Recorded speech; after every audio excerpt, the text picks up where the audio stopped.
ದುಷ್ಟ ಯೋಚನೆಗಳು ಪರಾಭವ ಆಗ್ಬೇಕು ಅನ್ನೋ ಲೆಕ್ಕಾಚಾರ. ನಾವು ಒಂದು ಮಾತು ಕೇಳ್ತೀವಿ, ಒಂದ್ ಮಾತು ಹೇಳ್ತಾ ಇರ್ತೀವಿ ಪದೇ ಪದೇ. ಏನಂದ್ರೆ, ಕಣ್ಣು ಮುಚ್ಚಿ ಯೋಚನೆ ಮಾಡಿದೆ ಸತ್ಯ ಏನು ಹೊಳಿತು. ನೀನು ಕಣ್ಣು ಮುಚ್ಕೊಂಡು ಯೋಚನೆ ಮಾಡು, ನಿಂಗೂ ಸತ್ಯ ಏನು ಅಂತ ಹೊಳಿಯುತ್ತೆ. ಇನ್ ಕೆಲವರು ಅದಕ್ಕೆ ವಿತಂಡವಾದ ಮಾಡೋರು ಇದ್ದಾರೆ, ಬುದ್ಧಿಜೀವಿಗಳು ಅಂತ ಕರಿತೀನಿ ನಾನು. ನೇಮ್ ಡ್ರಾಪ್ ಮಾಡಲ್ಲ, ಬಟ್ ಸ್ಟಿಲ್ ಏನ್ ಹೇಳ್ತಾರೆ ಅಂದ್ರೆ, ಕಣ್ಣು ಮುಚ್ಕೊಂಡಾಗ ಕಣ್ಣು ಎದುರುಗಡೆ ಇರೋದೇ ಕಾಣಲ್ಲ, ಇನ್ ಕಣ್ಣು ಬಿಟ್ಟಾಗ್ಲೂ ಕಣ್ಣಿಗೆ ಕಾಣಿಸ್ದೇ ಇರೋ ಸತ್ಯ ಕಣ್ಣು ಮುಚ್ಕೊಂಡಾಗ ಕಾಣುತ್ತಾ? ಕಾಣುತ್ತೆ. ನಾನ್ ಹೇಳ್ತೀನಿ ಕಾಣುತ್ತೆ. ಹೇಗೆ? ಪ್ರೂಫ್ ತೋರಿಸು ಅನ್ನುವಾಗ ನಾನು ಫಸ್ಟ್ ಇತಿಹಾಸ ಪುರಾಣದಲ್ಲಿ ಬರುವಂತ ಒಂದು ವಿಚಾರವನ್ನ, 2 ಇನ್ಸಿಡೆಂಟ್ ಅನ್ನ ನಿಮಗೆ ಹೇಳ್ತೀನಿ. ಮೊದಲನೇದು, ಧೃತರಾಷ್ಟ್ರ ಸಿಂಹಾಸನದ ಮೇಲೆ ಕೂತಿದ್ದ, ಸಂಜಯ ಪಕ್ಕದಲ್ಲಿ ಒಂದು ಚೇರ್ ಹಾಕೊಂಡು ಕೂತಿದ್ದ. ವೇದವ್ಯಾಸರು ಬಂದ್ಬಿಟ್ಟು ದಿವ್ಯ ಚಕ್ಷಸ್ಸನ್ನ ಕೊಟ್ಟು ಸಂಜಯನಿಗೆ ಹಸ್ತಿನಾಪುರದಲ್ಲಿ ಕೂತ್ಕೊಂಡು ಏನಾಗತ್ತೆ ಈ ಕುರುಕ್ಷೇತ್ರದಲ್ಲಿ ಅನ್ನೋದನ್ನ ನೀನು ಹೇಳ್ಬೇಕು ಅಂತ ಆದೇಶ ಮಾಡಿ ದಿವ್ಯ ಚಕ್ಷಸ್ಸನ್ನ ಕೊಟ್ರು. ಸಂಜಯ ಧೃತರಾಷ್ಟ್ರನಿಗೆ ಹಸ್ತಿನಾಪುರದಲ್ಲೇ ಕೂತ್ಕೊಂಡು ಮೈಲಿಗಟ್ಲೆ ದೂರದಲ್ಲಿರೋ ಕುರುಕ್ಷೇತ್ರದಲ್ಲಿ ಯಾರ್ಯಾರು ಯಾವ್ಯಾವ ಅಸ್ತ್ರ ಬಿಟ್ರು, ಯಾರ್ಯಾರನ್ನ ಕೊಂದರು, ಎಲ್ಲ ಲೆಕ್ಕ ತಿಳಿಸ್ದ.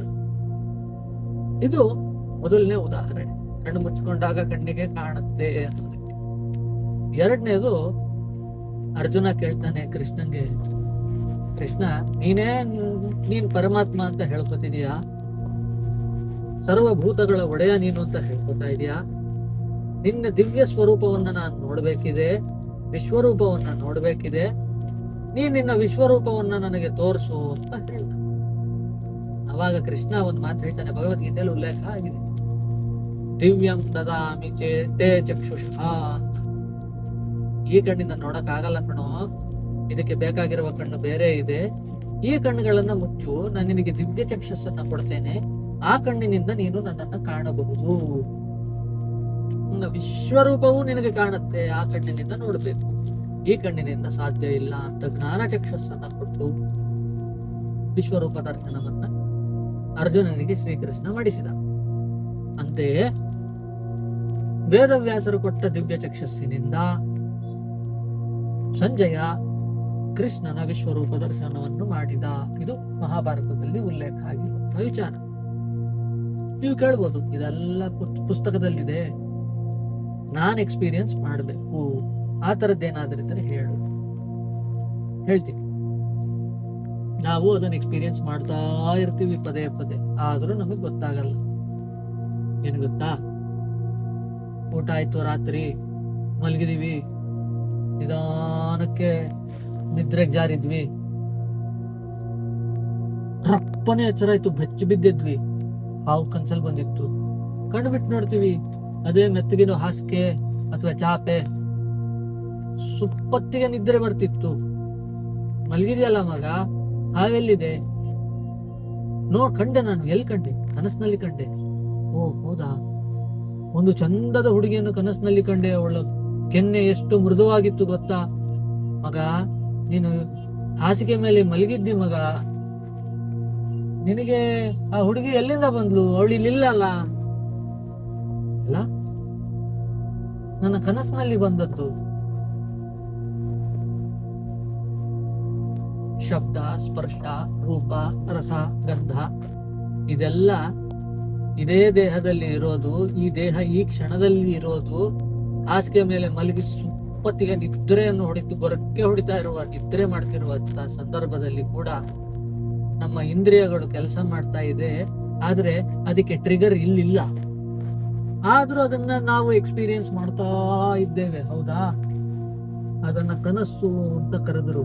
ಅದು ಸೂಕ್ತ ಮನಸ್ಸಿನ ಒಂದು ಶಕ್ತಿ, ಅನ್ಕಾನ್ಶಿಯಸ್ ಅಥವಾ ಸಬ್ ಕಾನ್ಶಿಯಸ್ ಅಂತ ಏನ್ ಕರೀತೇವೆ, ಅದರ ಶಕ್ತಿ ಅದು ಅಂತ ಈಗಿನ ವಿಜ್ಞಾನಿಗಳು ಅದರ ಬಗ್ಗೆ ಸ್ವಲ್ಪ ಮಾತಾಡ್ಲಿಕ್ಕೆ ಆರಂಭ ಮಾಡಿದ್ದಾರೆ.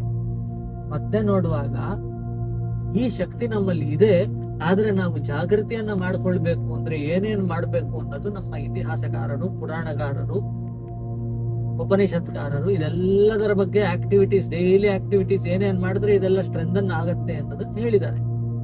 ದಿನಾಗ್ಲೂ ಕ್ಯಾರೆಟ್ ತಿಂದ್ರೆ ಕಣ್ಣು ಚುರುಕಾಗತ್ತೆ. ಅದೇ ತರ ಗಾಯತ್ರಿ ಜಪ ದಿನಾಗ್ಲೂ ಮಾಡಿದ್ರೆ ಅಥವಾ ನಾರಾಯಣ ಅಷ್ಟಾಕ್ಷರ ಮಂತ್ರ ಜಪ ಮಾಡಿದ್ರೆ ಇದಾಗತ್ತೆ, ಜ್ಞಾನ ಚಕ್ಷುಸ್ ಬರುತ್ತೆ, ಇದರೆಲ್ಲ ಹೇಳಿದ್ದಾರೆ. ಇದನ್ನ ನಂಬ್ತೇವೆ, ಅದನ್ನ ನಂಬುದಿಲ್ಲ ಅಂತ ಹೇಳಿದ್ರೆ ಹೇಗೆ? ನಮ್ಮ ಅತೀಂದ್ರಿಯ ಶಕ್ತಿಗಳನ್ನ ಜಾಗೃತಿ ಮಾಡ್ಕೊಳ್ಬೇಕಾಗಿರೋದು ನಮ್ಮಲ್ಲಿದೆ, ಅದು ಮುಂಚಿಂದನೇ ಇದೆ. ಆದ್ರೆ ಅದನ್ನ ಜಾಗೃತಿ ಮಾಡ್ಕೊಳ್ಬೇಕಾಗಿರೋದು ನಾವು. ಈ ನಿಟ್ಟಿನಲ್ಲಿ ನಮ್ಮ ಸದಾಚಾರ ಸ್ಮೃತಿ ಮತ್ತೆ ನಮ್ಮ ಭಾಗವತ ಧರ್ಮ ಇದೆಲ್ಲ ಇದನ್ನೇ ಹೇಳಲಿಕ್ಕೆ ಹೊರಟಿರೋದು. ಅದನ್ನ ನಾವು ಪ್ರತಿದಿನದಲ್ಲಿ ಫಾಲೋ ಮಾಡೋದ್ರಿಂದ ಏನಾಗತ್ತೆ, ನಮಗೆ ಹಿಂದೆ ಏನಾಗಿತ್ತು ಅನ್ನೋದ್ರ ಬಗ್ಗೆ ಸರಿಯಾದ ಕ್ಲಾರಿಟಿ ಸಿಗತ್ತೆ. ಇಲ್ಲಾಂದ್ರೆ ಮುಂದೆ ಏನಾಗಬಹುದು ಅನ್ನೋದ್ರ ಬಗ್ಗೆ ಇಂಟ್ಯೂಷನ್ಸ್ ಬರ್ಲಿಕ್ಕೆ ಶುರು ಆಗತ್ತೆ. ಇದಕ್ಕೆ ನಾವು ಹೇಳೋದು precognition and retrocognition ಅಂತ, ಎಕ್ಸ್ಟ್ರಾ ಸೆನ್ಸರಿ ಪರ್ಸೆಪ್ಷನ್ ಅಂತ ಬರುತ್ತೆ. ಅದರಲ್ಲಿ ಇದ್ರ ಬಗ್ಗೆ ಎಲ್ಲ ಇವಾಗ ಸೈಕಾಲಜಿಸ್ಟು, ಪ್ಯಾರಾಸೈಕಾಲಜಿಸ್ಟ್ಸು ಮಾತಾಡ್ತಾ ಇದ್ದಾರೆ.